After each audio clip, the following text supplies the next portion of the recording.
Good afternoon and welcome to the press conference following the informal meeting of EU development ministers. As you know, the meeting was chaired by High Representative Josep Borrell and hosted by the Belgian Minister of Development Cooperation, Caroline Genet, on behalf of the Belgian Presidency of the Council. Ultimately, in the beginning, it was foreseen that HRVP would inform you on the discussions of the informal meeting. But right now, since after Commissioner General of UNRWA, Philippe Lazzarani, will join us because he has to leave very early. So we will start by a press conference on Gaza, on the situation in Gaza. There's no Spanish translation? Do we have a Spanish translation? No. No. Okay. So, HRVP, you have the floor. We have been talking about other things before discussing on the situation in Gaza and hosting Mr. Lazzarini. Welcome. We have been reviewing the midterms of the financial perspective from the point of view of development assistance. It has been a long discussion about how to better use our tools in a multipolar and multi-crisis world, and in particular, our support to Ukraine. We celebrated the 50 billion euros approved by the European Union Council, which will cover the immediate budgetary needs of Ukraine, which apart from winning the war and fighting the war, has to win the peace. And to win the peace, they have to continue paying salaries, paying pensions, provide public services, to do reforms in a very complex and challenging environment, as I myself could witness on my trip to Ukraine last week. And then we went into the situation in the Middle East, where alarming news are coming about the foreseen attack of the Israeli army against the south part of Gaza, where a lot of people, the concrete figures, Mr. Lazzarini knows better than I, but we talk about hundreds of thousands of people are being pushed against the Egyptian border. We had an exchange with the Commissioner General of UNRWA, Philippe Lazzarini, and we agreed, I think that we agreed on the absolute need to contribute to the work of UNRWA on protecting civilians. Protecting civilians has been the work of UNRWA for many years, since 1949, when it was created to support the Palestinian refugees. Unhappily, many years later, UNRWA has still to take care of millions of Palestinian refugees, not only in Gaza, but in many other countries, in Lebanon, in Syria, in Jordan, in the West Bank itself. Currently, I can say, correct me, Philippe, if I am wrong, more than 2 million people depend on your support, depend critically on your support, only in Gaza. In Gaza, only 700 schools serve 500,000 of young people, 500,000 children. There are 140 health facilities that provide health assistance to 7 million people a year. These figures are impressive. This is only in Gaza. But let's go to Lebanon. You will see how many Palestinian refugees that cannot work depend critically on the support provided by UNRWA. The ministers has welcomed the swift and decisive measures taken by Commissioner General and by the United Nations Secretary General to the allegations. I'm saying allegations. An allegation has to be proved. But immediately you took decisions about some members, 13 out of 30,000 staff allegedly being involved in the 7 October terrorist attacks. A thorough investigation and a comprehensive review, an independent audit has been launched. It will be implemented in full transparency and cooperation with donors, and in particular with us, which are the most important donors, the European Union member states and the European Union Commission. And today the Commissioner General has once again given us the assurances that the United Nations is giving to this issue all the importance it deserves, and it will ensure individual accountability. And I am saying individual accountability, not collective punishment. To discontinue the support to UNRWA would mean the interruption of vital services to millions of people in need and a greater humanitarian catastrophe in Gaza, which has to be avoided, not only because it is a humanitarian imperative, but also because it would have dangerous repercussions on regional stability and would affect the Europeans too. But let's act just by humanity reasons. Don't forget that UNRWA provides assistance in Jordan, 2 million. 2 million in Jordan. In Syria, 500,000. In Lebanon, another 500,000. And on the West Bank, under great pressure, almost another 1,000,000, 900,000. If this agency disappears, this will have a devastating effect on 5.6 million people. They are stateless because there is not a Palestinian state. And we could agree that the existence of UNRWA 75 years after it was created, it's something deplorable, but it's the responsibility of the international community, not the UNRWA workers. And there is only one way in which the agency can be dissolved. The agency should be dissolved when there is no more Palestinian refugee problem. If you cancel UNRWA, the refugee problem will still be there, but it's still worse. So let's work for a solution which makes possible not UNRWA continue working for the refugees from Palestine because the problem has been solved through the creation of two states, not by canceling UNRWA and making the problem bigger. I think it's in everybody's interest, including the Europeans and including Israel people, to preserve the role of UNRWA. Certainly, there are different approaches. Some member states have decided, very few have decided to suspend support to UNRWA, but others, by the contrary, not only they haven't decided to suspend it, but they have decided to increase it. You know, it's a divisive issue among the European Union, but I think that everybody agrees that the work of UNRWA is something that cannot be interrupted. Thank you. Thank you very much. Minister Genet, you have the floor. Thank you so much. And on behalf of the Belgian presidency, I'd like to thank Mr. Lazzarini for his very detailed and complete answers. All member states put issues on the table, and I think it's also important that Mr. Lazzarini clearly shared the foreseen timeline of investigations. And there are many, and I think that's important, that the allegations are countered with investigations that focus on transparency, shared information by all actors. Because like the High Representative told us, well, Israel has made some allegations, but so far the reports haven't been shared, not with the donor countries, but apparently not with UNRWA itself either. Many of the member states stressed the dire humanitarian situation in Gaza and providing aid in a principled and unimpeded way to the civilians all over Gaza. That must remain our top priority.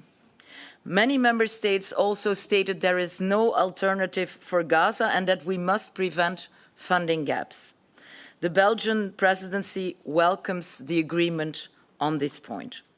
The humanitarian imperative should remain the basis of our collective decisions. A lot of information and miscalculation is circulating at this very moment.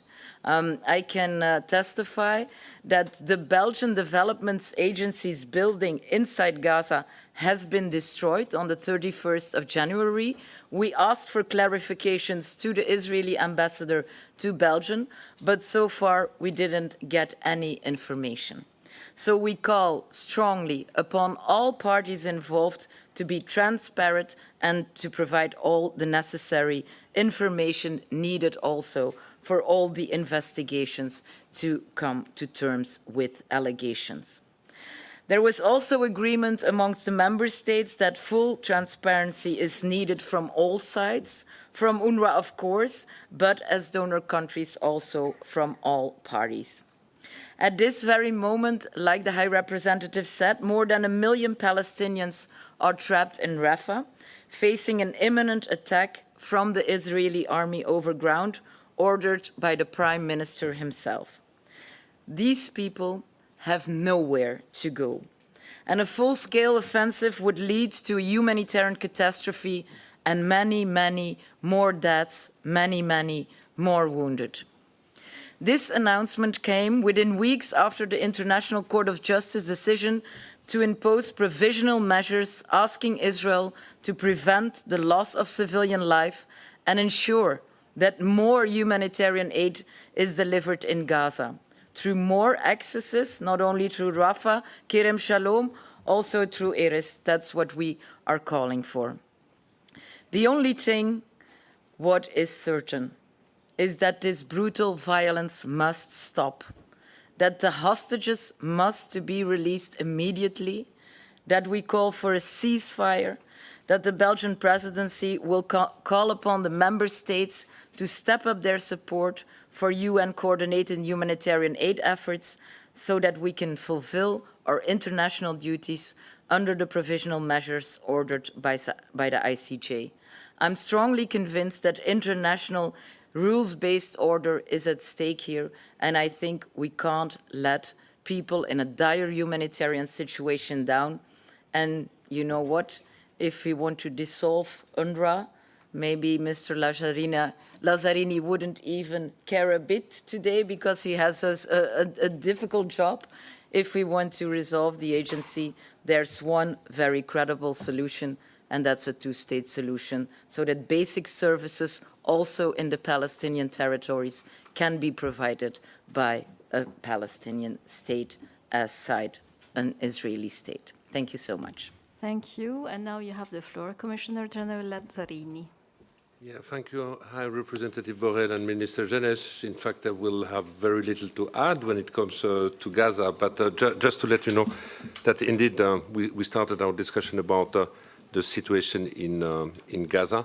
There is a deep sense of panic and anxiety regarding the prospect of an unfolding military operation also in Rafah.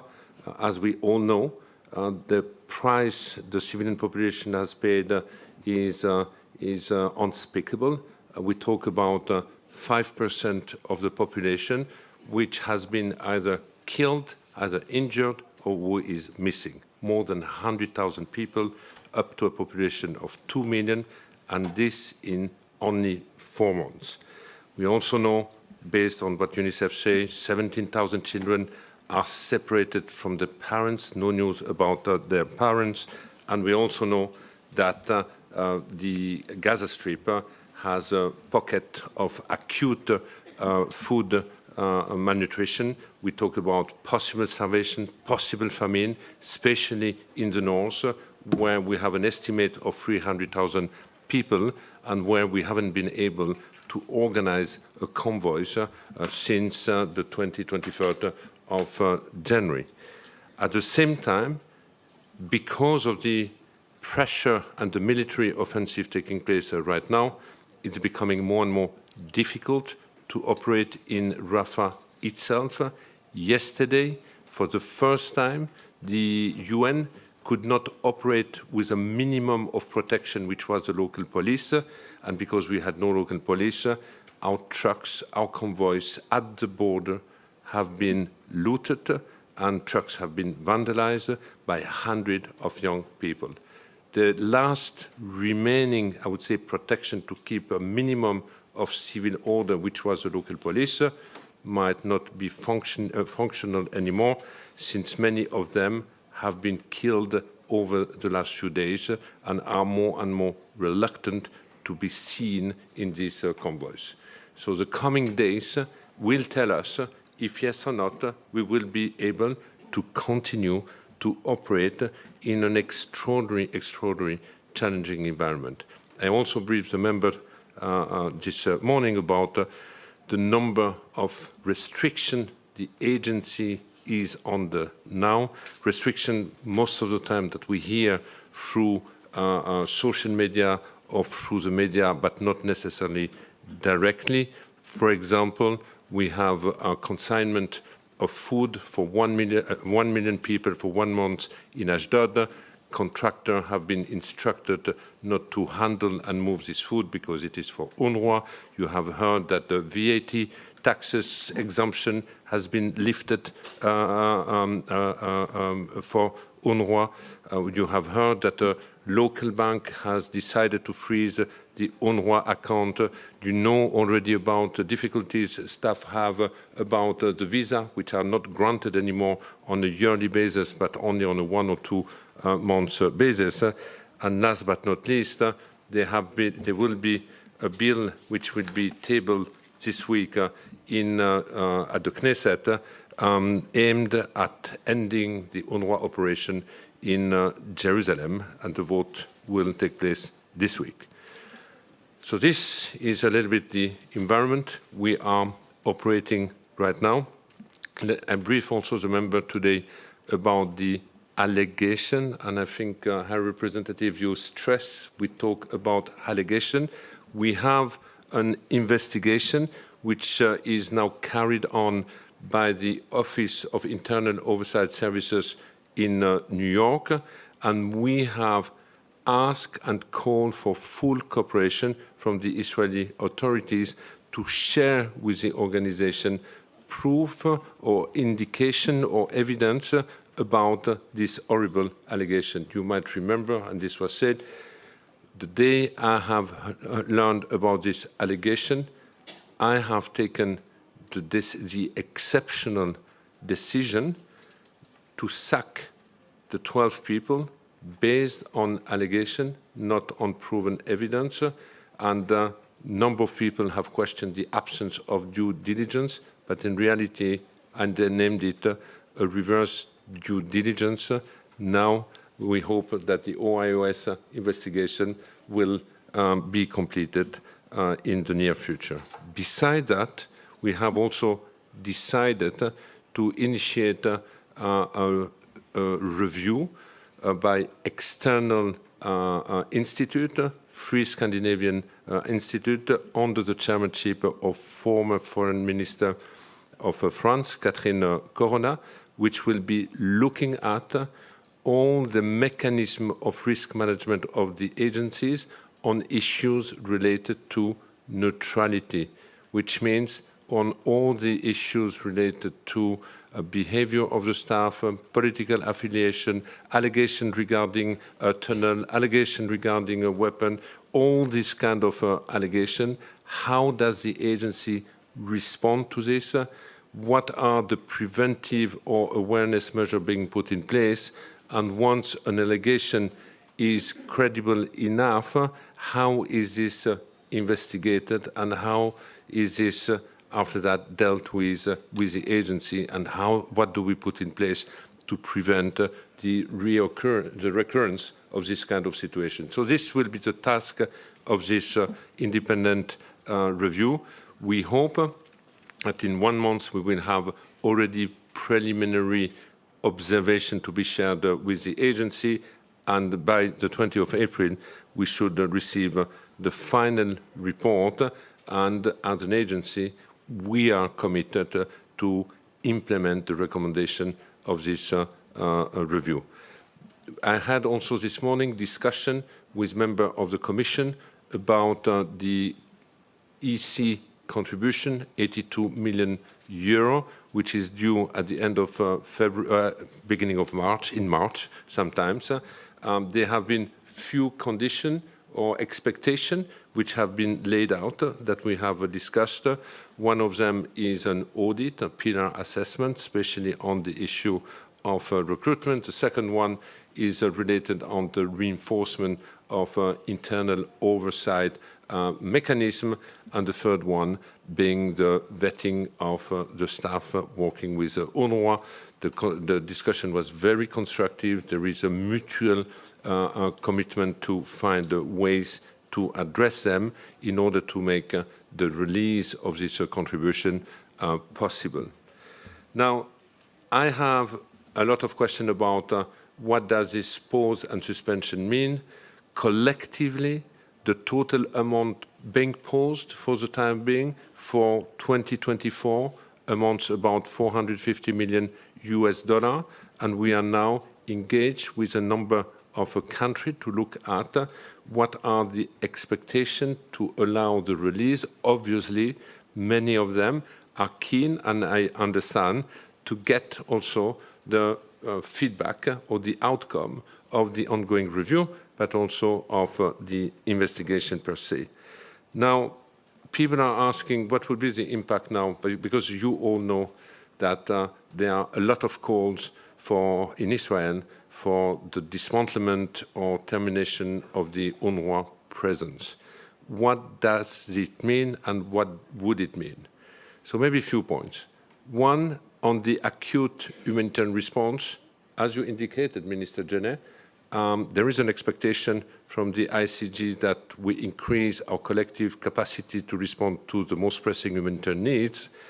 A collapse of UNRWA would certainly not contribute to this. In the contrary, we are the main humanitarian platform providing, in fact, support to any other operator to be present in Gaza.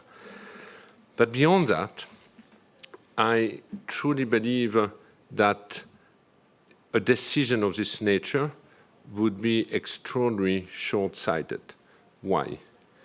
Maybe, in the short term, everyone comprehends that when there is an acute humanitarian organization, we have a humanitarian system, and the humanitarian system could step in. Might be difficult in the case of Gaza because of the extraordinary footprint that UNRWA has for the time being, and basically we would just put aside. But let's say that agencies or other partners can step in. What does it mean? It means the following, that we would deprive in the near future 500,000 children in the Gaza Strip, for example, to go back to education. We all know that the day in between being the transition period, bringing from the end of military hostilities to a day after, which would be the day when you have massive investment for the reconstruction, which requires also a political package, that during this period, we will have to deal with 100,000 girls and boys deeply traumatized, and there will be a sense of urgency to bring them back into an education environment. The more we will wait, the more we will sow the seed for future hate and resentment, and this is certainly not a recipe to promote lasting peace and stability in the region. There is no administration emerging in the Gaza Strip which would be able to provide these services at scope for so many children, for example. And there is absolutely no other organization providing primary and secondary education at this scope. Why? Because the unicity of UNRWA has been to provide to one of the most destitute communities in the region public-like services, education, primary health, invest in human development, and as the High Representative said, until the day there is a state and until the day there is an entity where these activities can be properly handed over. I think I will stop here. Thank you. Thank you very much. I know that there is a lot of questions and very short time, so I would ask you to ask short questions. I will start by Nureddin, and please present yourself and your media before asking the question. Nordin Fridi from Arabian News Channel. I have a question to Mr. Lazzarini. You stopped the contract for 13 persons or 12 persons out of the 13,000 employees. Does that mean, Mr. Lazzarini, you are convinced on âme et conscience with the Israeli evidence presented to you until now? Because I understand also that you are asking Israel to provide you with the evidence. And do you think that the campaign against UNRWA is a direct result of the decision, or it has any relationship with the decision of the International Court of Justice? Thank you very much. I will take another question so that we can, so I will, as many as possible. So Andrew. Andrew Gray from Reuters. Just a clarification, Commissioner General. Do you expect the investigation, rather than the review, to be concluded in time for the EU to make an informed decision about whether to proceed with that next payment? In other words, do you expect it by the end of the month or the beginning of next month so that the EU can make an informed decision on whether to proceed? And then a third one, Lise, here. A third, and then we will take, yes. We'll do 3 by 3, so that. Very quickly, a follow-up to Andrew's question. Could you also tell us what the immediate funding need is in March? That means including the EU money, the US money, and all the supplementary money you're getting from those countries that are continuing to fund. Thanks. So now you have the floor. Okay, thank you. On the first question, it's an allegation.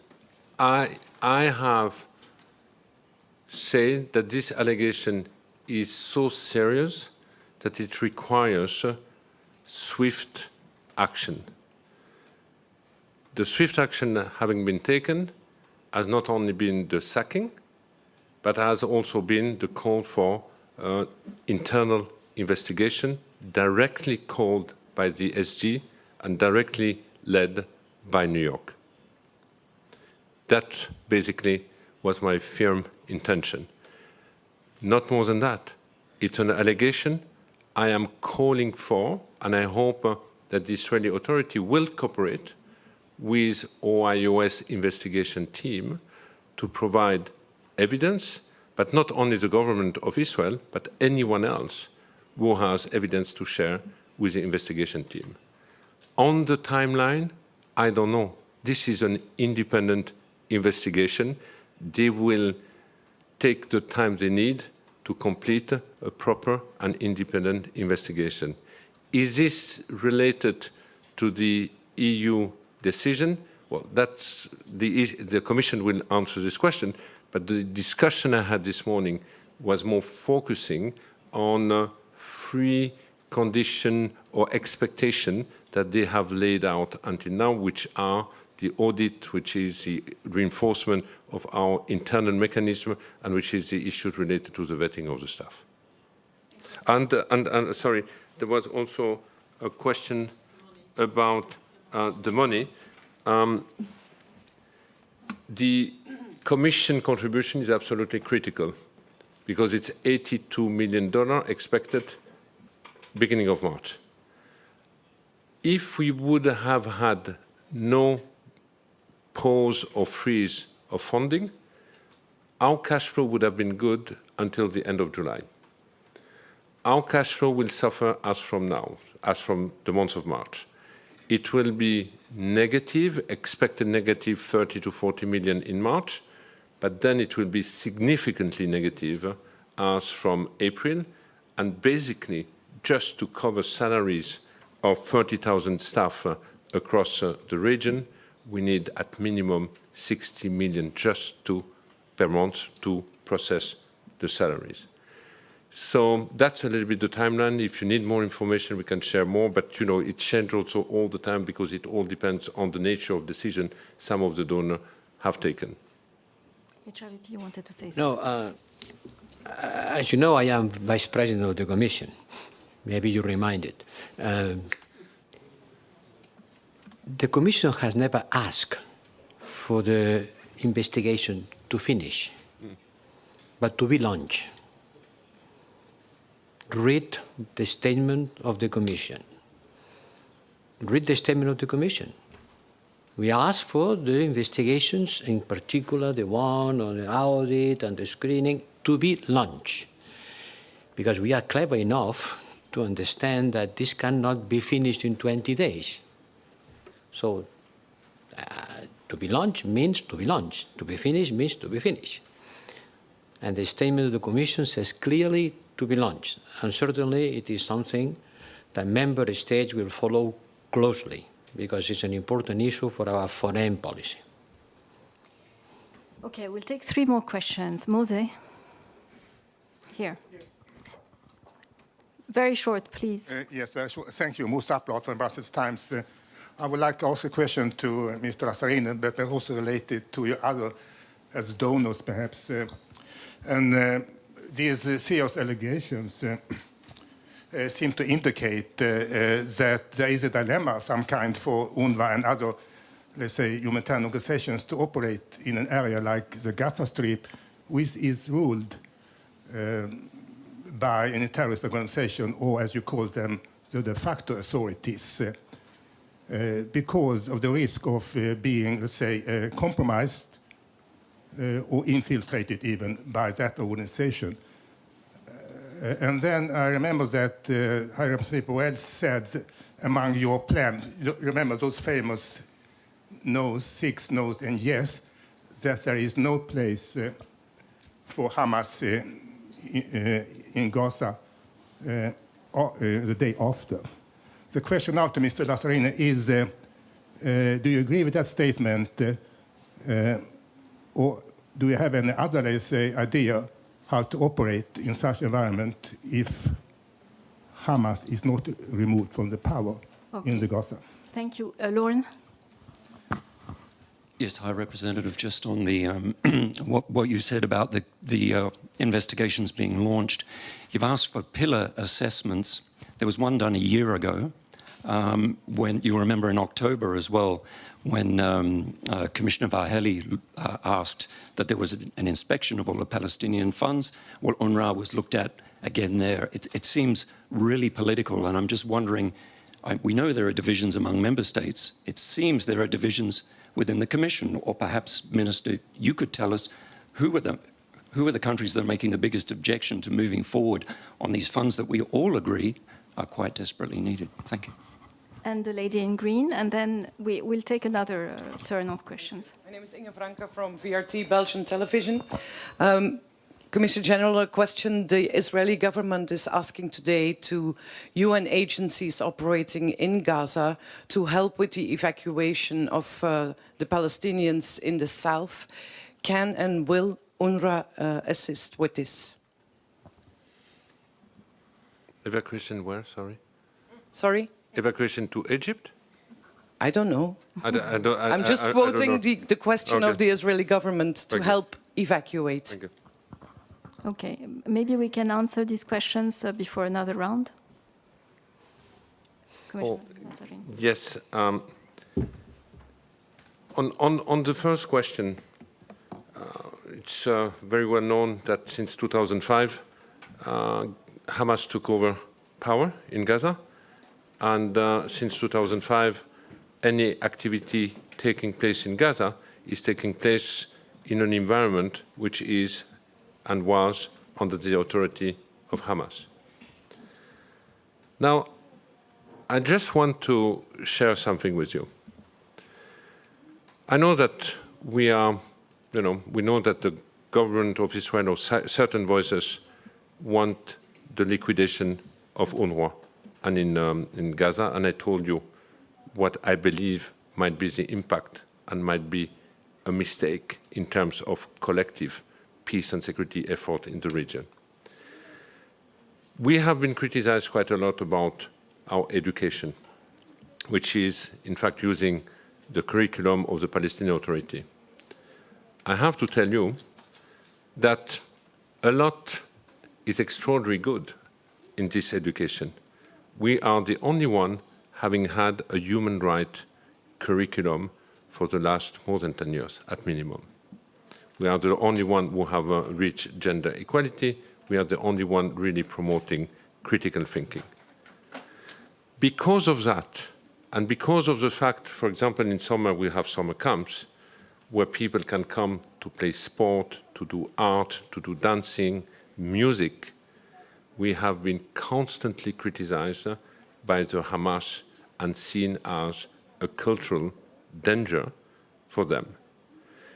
I believe that the presence like an organization like ours in this kind of environment has offered to the children a different prospect for a different kind of future. Unfortunately, that's not where we are today.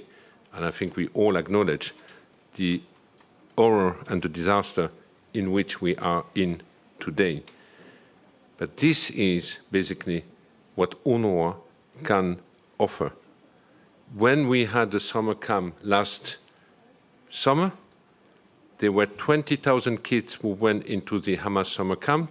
We had 250 to 280,000 kids who registered in the UNRWA school. This is the alternative that UNRWA can offer in places like Gaza. I cannot really comment on a call through media by the Israeli government. I was unaware. It might have come while we were doing our meetings. So I don't know, but to tell you the truth, I have no idea what a safe place means in the Gaza Strip. I have been now 4 times. People have been just moved from one place to the other one. Each time they were told to go to a given place saying this will be a safer place, it has been proven that the place was not safe. So to go where, I don't know. Do you mind if we take a last round of questions? No. I know that you... No questions. Okay, We because have you Lazzarini here. Suniva. Let's use this Suniva, you start. opportunity. Suniva Rose from the National. Mr. Lazzarini, there were fresh allegations against UNRWA over the weekend that you answered, I think, on Twitter about Hamas having a headquarters under your tunnel, and you said maybe a new investigation is needed. It sounds like you're announcing new investigations all the time. Did you feel enough support today with conversations with EU ministers that they want you to survive? Because clearly Israel's not going to continue with their new accusations against you. Fresh accusations come up every few days at this point. Do you feel there's a will in the international community to support you and make sure that you'll continue surviving? And for Mr. Borrell, you said this morning when talking about US President Biden being worried about the Rafah operation that maybe more than words are needed, and you talked about weapons. Could you maybe clarify? It's very timely because the Dutch government made a decision this morning about F-35 exports. Thank you. Rosie? I even may try to answer the first question after Lazzarini. Okay. Okay, Rosie. Thank you very much, Rosie Burchard for DW. I have a question first for Minister Genet. Last month, you controversially warned Germany against being on the wrong side of history twice. You also said that Germany was being taken in by the Israeli government. You were heavily criticised by several Jewish groups and also by Germany.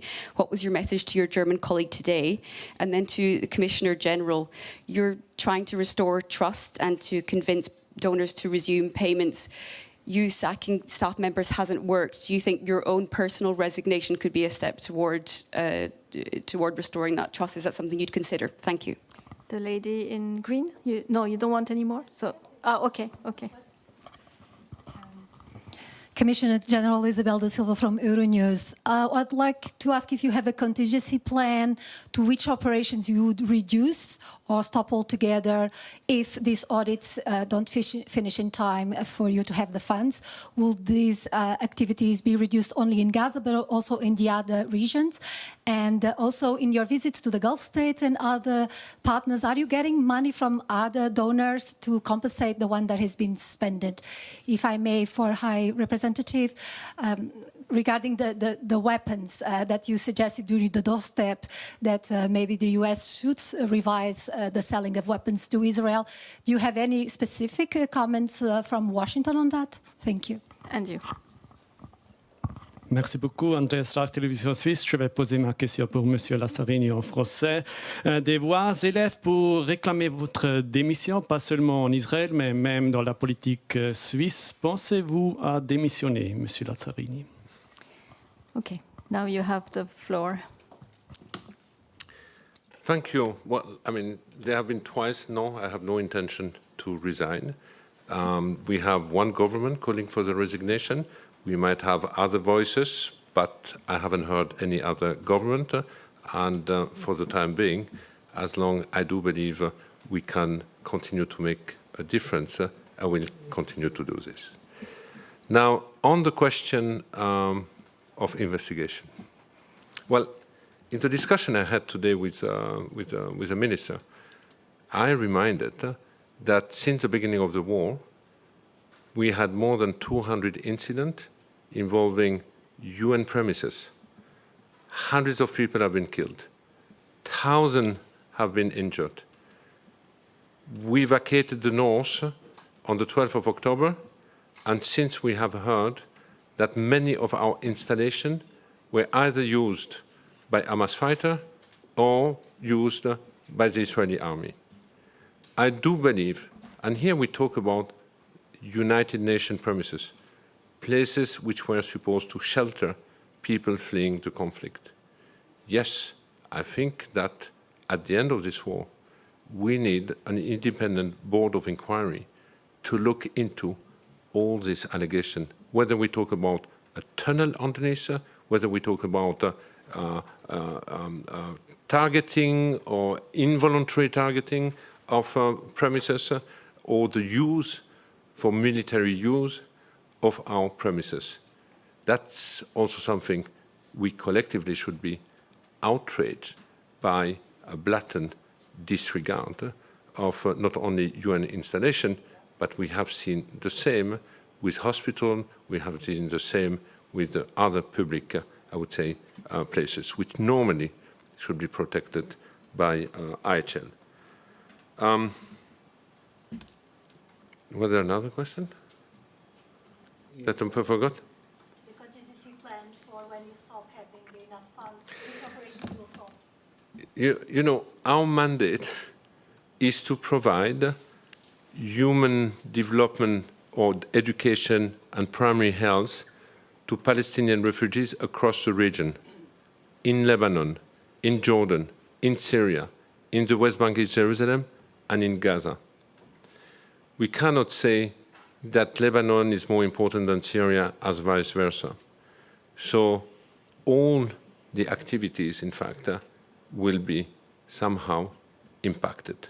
So we are not talking about only Gaza, but we are also talking about the impact in neighboring country, and we also know how shaky the situation can be in some of the neighboring country. And this is the reason why I keep saying we are not just dealing with a technical issue. Far from that, consequences can go far beyond that and can also be of a political but also stability and security nature. HRVP? Look,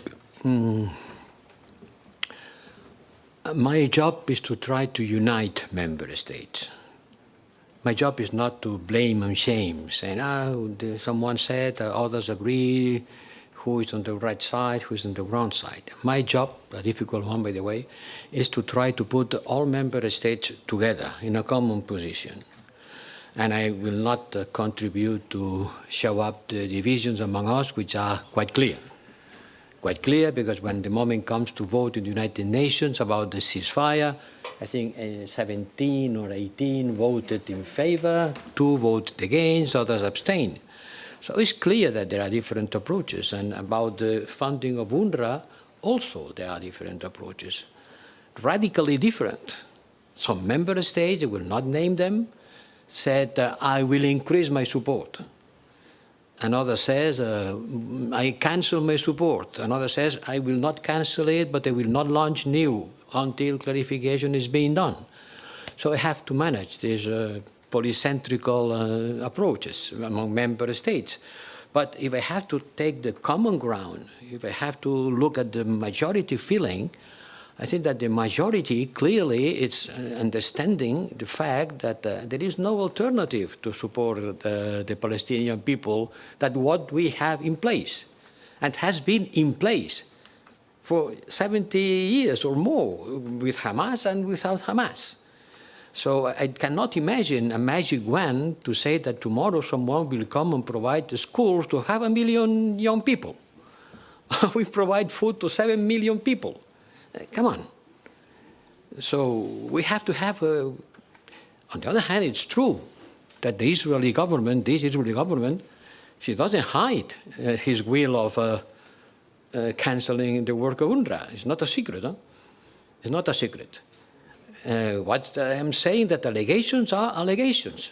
And the first year of the law school, in the first year of law school, you are being taught that if someone is making an accusation, it's up to him to prove it. Not the accused, but the accuser. And by the time being, I haven't received any proof of this allegation. Maybe it's true, maybe not. But the fact that since there is an allegation, people have to blindly believe the allegation is against the elementary basis of law. And we are preaching all the time the rule of law. Well, I think I'm not going to be accused of anti-Semitism for doing that. But that's evident. That's evident. In spite of that, UNRWA has taken tough measures. But if Palestinian lives matters, and certainly matters, then we have to provide assistance. They have to provide assistance. And about the story of, look, I don't pretend to be in charge of the foreign policy of the US. I have enough with the foreign policy of the European Union. But let's be logical. How many times have you heard the most prominent leaders and foreign ministers around the world saying, too many people are being killed? President Biden said, this is too much on the top. It's not proportional. Well, if you believe that too many people are being killed, maybe you should provide less arms in order to prevent so many people being killed. It's not logical? And in 2006, in the war against Lebanon, the US already took this decision. They already took the decision to pause the supply of arms to Israel because Israel didn't want to stop the war. Exactly the same thing that happens today. Everybody goes to Tel Aviv begging, please, don't do that. Protect civilians. Don't kill so many. How many is too many? Which is the standard? But Netanyahu doesn't listen to anyone. They are going to evacuate. Where? To the moon? Where are they going to evacuate these people? So if the international community believes that this is a slaughter, that too many people are being killed, maybe they have to think about the provision of arms. And by the way, today, a court in Netherlands has ordered to the government to stop exporting the spare parts of the F-35 fighters to Israel in order to be sure that the International Court of Justice rule is being implemented. So I don't know, every member state is the owner of its foreign policy, but it's a little bit contradictory to continue saying that there are too many people being killed, please take care of people, please don't kill so many. Stop saying please and doing something. Okay, I think, Minister Genet. Well, the Belgian presidency wants to be an honest broker, and I think that's the role we play today. We discussed with all member states in a good atmosphere. And as a minister, I entered only like more than a year ago, but I tend to discuss upon facts, and that's what I will continue to do so. And when I see serious infractions on international humanitarian law, I will speak out. And when I see that infrastructure paid by the international community on the West Bank in Gaza has been demolished, I will speak up. And I think that's our obligation to do so, being a minister, and also to bring the discussions to the table inside the European Union. Okay. Thank you. Thank you very much. Have a nice afternoon.